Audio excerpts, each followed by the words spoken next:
গেল বছর দক্ষিণ আফ্রিকা সিরিজে টেস্ট ফরম্যাটে বিদায় নিতে চেয়েছেন সাকিব আল হাসান। তবে নানা জটিলতায় ঘরের মাটিতে অভিজাত ফরম্যাটে নিজের শেষ ম্যাচ খেলতে পারেননি নাম্বার 75।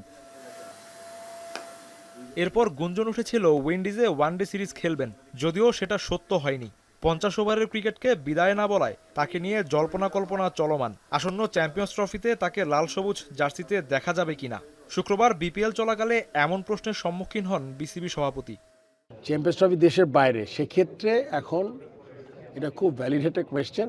এই জিনিসটা আমার মনে হয় যে এই বিপিএল এর মাঝেই সিলেক্টরদের সাথে বসে আমাদের ডিসিশন নেওয়া দরকার। আর বিসিবি বসের কথায় পরিষ্কার, সাকিবকে মেগা আসরে খেলাতে তারা আগ্রহী।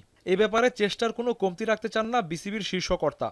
ওর যে ইস্যুগুলো আছে সে তো মাঝে মাঝে মন্ত্রণালয়ের সাথে কথা বলে কিভাবে ওইটা কি করা যায়। আর ওর যে জিনিসগুলোতে আমার হেল্প করার কোনো ব্যাপার নেই, এটা আমি আগেও বলেছি, এখনও বলছি।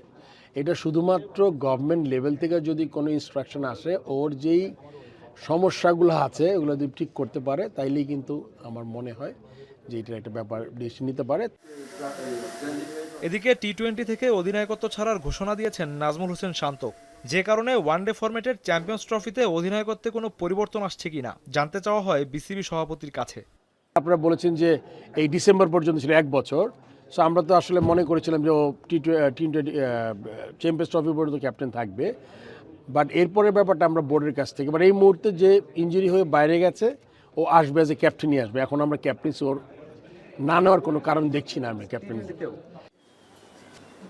আগামী 20 ফেব্রুয়ারি ভারতের বিপক্ষে ম্যাচ দিয়ে চ্যাম্পিয়ন্স ট্রফি মিশন শুরু বাংলাদেশের।